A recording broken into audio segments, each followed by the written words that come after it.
Hello friends, life process chapter का आखिरी topic है एक्सक्रीशन।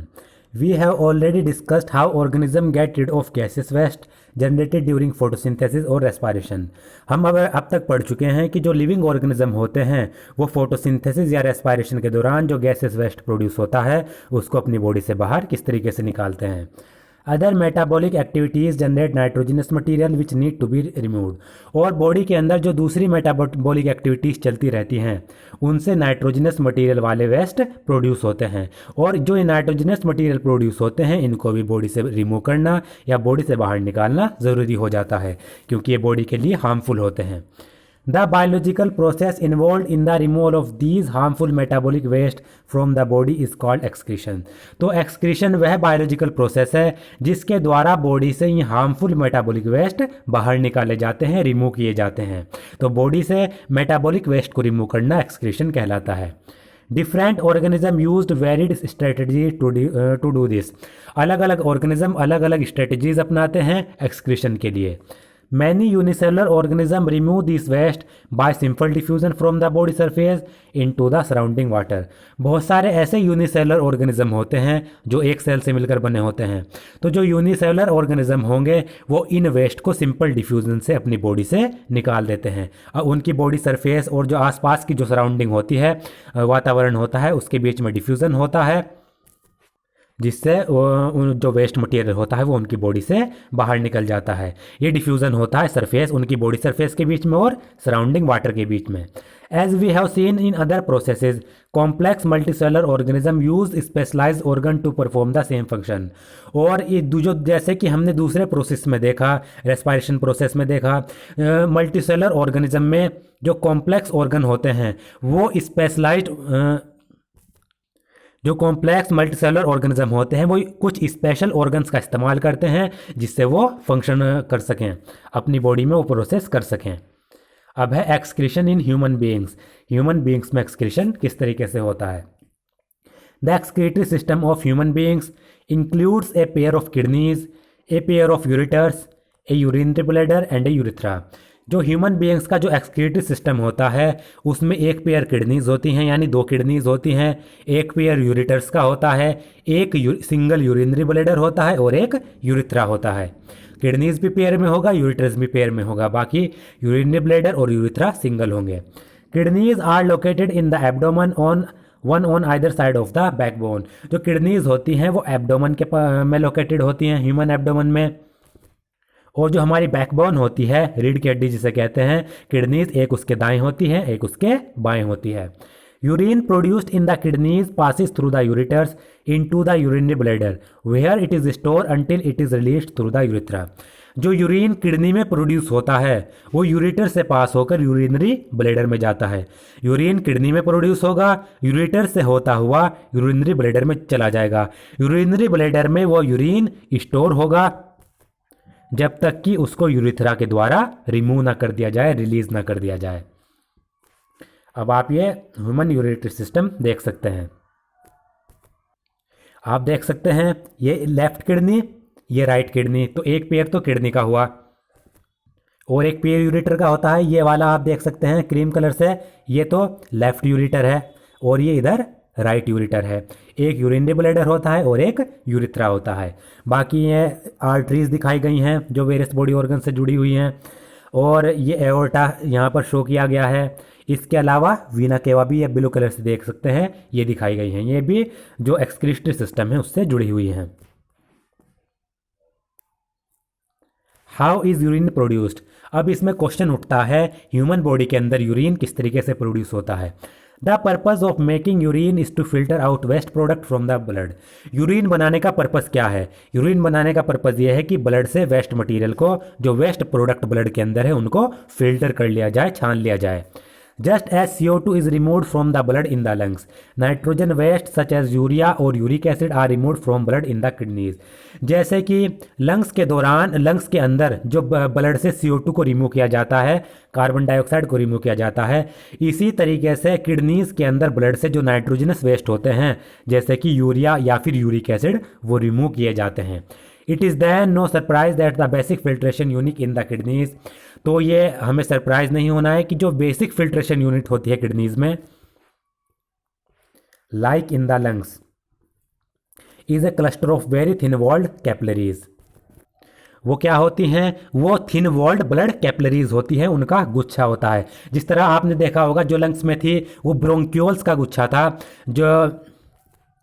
जो आगे जाकर एलियोलिस में टर्मिनेट हो रही थी। इसी तरीके से किडनी के अंदर थिन वॉल्ड कैपिलरीज का गुच्छा होता है। Each capillary cluster in the kidney is associated with the cup shaped end of A tube that collects the filtered urine. तो हर एक किडनी के अंदर जो हर एक कैपिलरी का क्लस्टर होता है, कैपिलरीज का गुच्छा होता है, वो एक कप शेप्ड ट्यूब के एक कप शेप्ड एंड से जुड़ा हुआ होता है जो फिल्टर्ड यूरिन को कलेक्ट करता है। या फिगर 6.4 में देख सकते हैं। जो किडनी के अंदर जो यूनिट होती है वो होती है नेफ्रॉन। यहाँ पर ये नेफ्रॉन का स्ट्रक्चर दिखाया गया है। नेफ्रॉन में ये आप देख सकते हैं बोमन्स कैप्सूल, ये होता है कप शेप्ड ट्यूब जहाँ पर जो फिल्टर्ड यूरिन है वो कलेक्ट होता है। ये रीनल आर्टरी की इससे ब्रांच जुड़ी हुई है और ये आप देख सकते हैं ये रीनल आर्टरी है। ये इसका यहाँ पर बोमन्स कैप्सूल के अंदर ये ग्लोमेरुलस है और ये नेफ्रॉन का ट्यूबुलर पार्ट है, ट्यूब वाला पार्ट, और ये नेफ्रॉन की कलेक्टिंग डक्ट है। तो ये पूरा का पूरा नेफ्रॉन का स्ट्रक्चर दिखाया गया है जो किडनी के अंदर मौजूद होता है। किडनी के अंदर ये गुच्छों में होता है, क्लस्टर्स में होता है। जिस तरीके से लंग्स के अंदर ब्रोंक्यूल्स होती हैं, इस तरीके से किडनी के अंदर नेफ्रॉन्स होते हैं। तो इस कप शेप्ड जो एंड होगा ट्यूब का, उसमें फिल्टर्ड यूरिन कलेक्ट होगा। Each kidney has large number of these filtration unit called nephrons packed close together. हर एक किडनी में बहुत सारी ये फिल्ट्रेशन यूनिट्स प्रेजेंट होती है जिनको हम नेफ्रॉन्स कहते हैं, जो आपस में मतलब आपस में क्लोजली जुड़ी हुई होती हैं। Some substance in the initial filtrate such as glucose, amino acid, salts and a major amount of water are selectively reabsorbed as the urine flows along the tube. और जैसे जैसे इस ट्यूब से, जो हमने ये ट्यूब देखी, यहाँ पर आप ये पूरी की पूरी ये ट्यूब देख रहे हैं, जैसे जैसे जो यूरिन है वो इस ट्यूब से फ्लो करता है, जैसे जैसे यूरिन इस ट्यूब से फ्लो करेगा तो कुछ सब्सटेंस होते हैं जैसे कि ग्लूकोज, अमाइनो एसिड और कुछ सोल्ट्स, वो और ज़्यादा मात्रा में वाटर, वो इस ट्यूब से रीअब्जॉर्ब कर लिए जाते हैं। ये आप इस डायग्राम से आपको समझ आएगा। जैसे जैसे जो यूरिन है इस ट्यूब से पास होता जाएगा तो इस ट्यूब में जो यूरिन है उससे कुछ सब्सटेंस जैसे कि सोल्ट्स हो गया या फिर ग्लूकोज हो गया या फिर वाटर हो गया, वो इनसे वापस से रीअब्जॉर्ब कर लिया जाएगा। The amount of water reabsorbed depend on how much excess water there is in the body and on how much of dissolved waste there is to be excreted। और कितना वाटर इस ट्यूब से reabsorb होना है ये depend करता है कि बॉडी के अंदर कितनी मात्रा में ज़्यादा पानी मौजूद है या फिर कितनी मात्रा में जो डिजोल्व वेस्ट है उसको एक्सक्रीट करना है। बेसिकली ये वाटर की मात्रा पर डिपेंड करेगा। The urine forming in each kidney eventually enters a long tube, the ureter, which connects the kidney with the urinary bladder। जो यूरिन बन गया किडनी में वो फिर एक लॉन्ग ट्यूब में एंटर कर जाता है जिसको यूरेटर कहते हैं। जो यूरेटर होता है वो किडनी से जुड़ा हुआ होता है, यानी जो यूरेटर होता है वो किडनी को जोड़ेगा यूरिनरी ब्लैडर से। तो किडनी के अंदर यूरिन बना, वो यूरेटर में चला गया। जो यूरेटर होता है वो किडनी इसको यूरिनरी ब्लैडर से जोड़ता है। Urine is stored in the urinary bladder until the pressure of the expanded bladder leads to the urge to pass it out through the urethra। और जो यूरिन होता है वो यूरिनरी ब्लैडर में तब तक स्टोर रहता है जब तक कि ब्लैडर के अंदर जो प्रेशर है वो यूरिन को निकालने की जो डिज़ायर होती है, रिलीज करने की जो डिज़ायर होती है, उसको प्रोड्यूस ना कर दे। The bladder is muscular so it is under nervous control as we have discussed elsewhere. जो ब्लैडर होता है वो मस्कुलर होता है, तो ये जो ह्यूमन नर्वस सिस्टम होता है उसके कंट्रोल में होता है और इसको हम डिस्कस करेंगे। As a result we can usually control the urge to urinate. इसके कारण जो हमारी यूरिनेट की जो डिज़ायर होती है, यूरिन को रिलीज करने की जो डिज़ायर होती है, उसको हम कंट्रोल कर सकते हैं क्योंकि ये नर्वस सिस्टम के डायरेक्टली कंट्रोल में होता है। अब है ये आर्टिफिशियल किडनी यानी haemodialysis. Kidneys are vital organs for survival.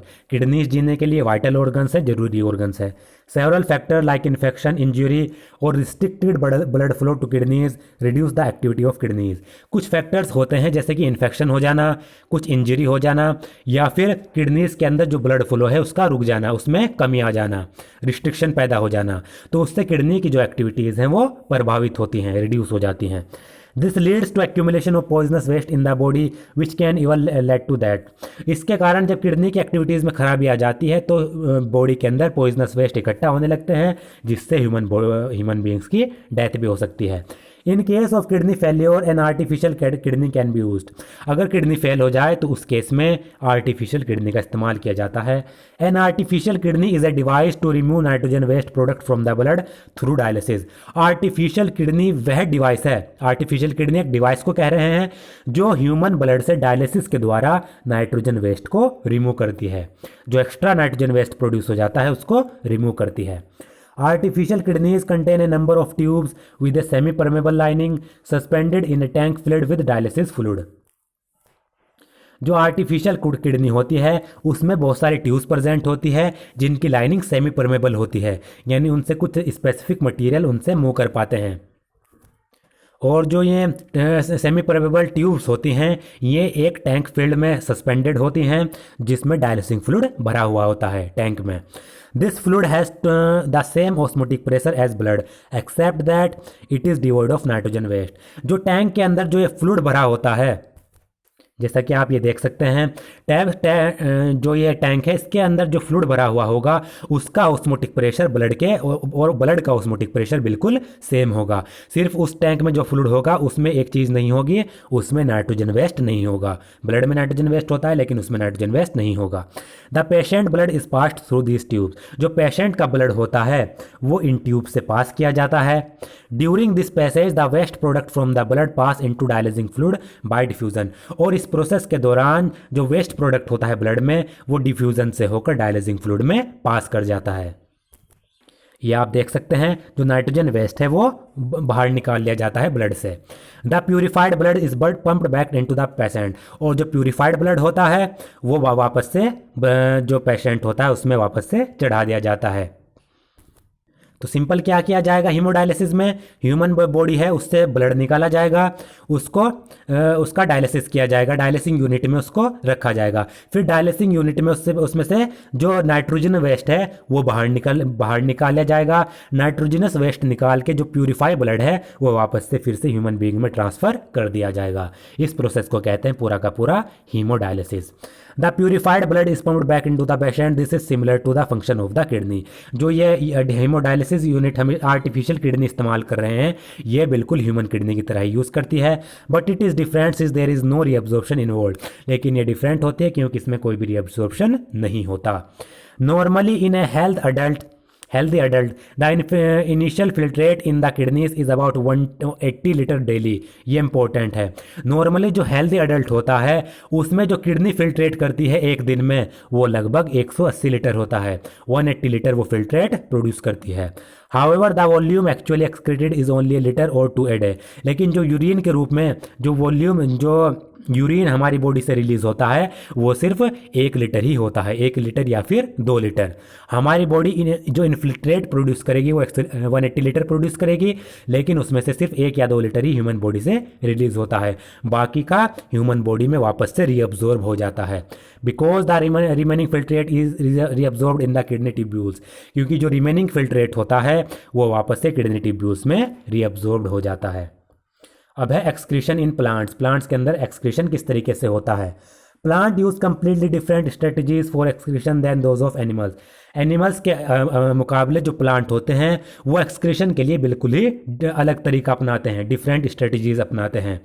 Oxygen itself can be thought of as a waste product generated during photosynthesis. Oxygen को हम फोटोसिंथेसिस के दौरान जो जनरेट होता है ऑक्सीजन को हम एक वेस्ट प्रोडक्ट के रूप में मान सकते हैं। We have discussed earlier how plant deal with oxygen as well as CO2। हम ऊपर पढ़ चुके हैं कि जो प्लांट्स होते हैं वो ऑक्सीजन और CO2 के साथ किस तरह डीलिंग करते हैं, किस तरह उनका यूज़ करते हैं। They can get rid of excess water by transpiration. और जो प्लांट्स होते हैं जो उनमें ज़्यादा वाटर होता है उसको वो ट्रांसपिरेशन के द्वारा, यानी लीव्स से जो वेपर के रूप में, स्टोमाटा से जो वेपर के रूप में वाटर निकलता है ट्रांसपिरेशन के द्वारा, उससे जो वाटर है वो जो प्लांट है वो एक्सेस वाटर निकालते हैं ट्रांसपिरेशन के दौरान। For other waste, plant use the fact that many of their tissues consist of dead cell and that they can even lose some parts such as leaves। और जो दूसरे waste plant के अंदर produce होते हैं तो प्लांट इस fact का इस्तेमाल करते हैं कि जो प्लांट के बहुत सारे ऐसे टिश्यूज़ होते हैं जिनमें डेड सेल्स प्रेजेंट होती है, और जो प्लांट होते हैं वो अपने कुछ पार्ट्स, अपनी बॉडी के कुछ पार्ट्स रिमूव भी कर देते हैं, जैसे कि लीव्स। तो जो लीव्स हैं प्लांट से टूट कर गिरती हैं, इनमें डेड सेल्स प्रेजेंट होती हैं, और उन डेड सेल से छुटकारा पाने के लिए वो लीव्स, प्लांट जो होते हैं वो लीव्स को शेड कर देते हैं। Many plant waste product are stored in cellular vacuoles. और बहुत सारे ऐसे प्लांट के वेस्ट प्रोडक्ट होते हैं जो उनकी सेल्स के जो वैक्यूल्स होते हैं उनमें स्टोर्ड हो जाते हैं। वेस्ट प्रोडक्ट में भी stored in leaves that fall of. और जो लीव्स नीचे गिर जाती हैं प्लांट से, वेस्ट प्रोडक्ट उनमें भी स्टोर्ड हो सकते हैं। Other waste product are stored as resins and gums specially in old xylem. और जो दूसरे वेस्ट प्रोडक्ट होते हैं वो रेजिन्स या गम्स के रूप में स्टोर्ड होते हैं, स्पेशली जो ओल्ड जाइलम होते हैं। आपने प्लांट पे जो गोंद देखा होगा, जो गम्स होता है, रेजिन्स होता है, वो भी वेस्ट प्रोडक्ट होता है प्लांट पे। Plant also excrete some waste substances into the soil around them. जो प्लांट्स होते हैं जो उनके आसपास की जो सोइल होती है उसमें भी कुछ वेस्ट मटेरियल को एक्सक्रीट करते हैं। दोस्तों, आज का मेरा वीडियो अगर आपको पसंद आया हो तो प्लीज़ मेरे चैनल को सब्सक्राइब करें और इस वीडियो को ज़्यादा से ज़्यादा शेयर करें।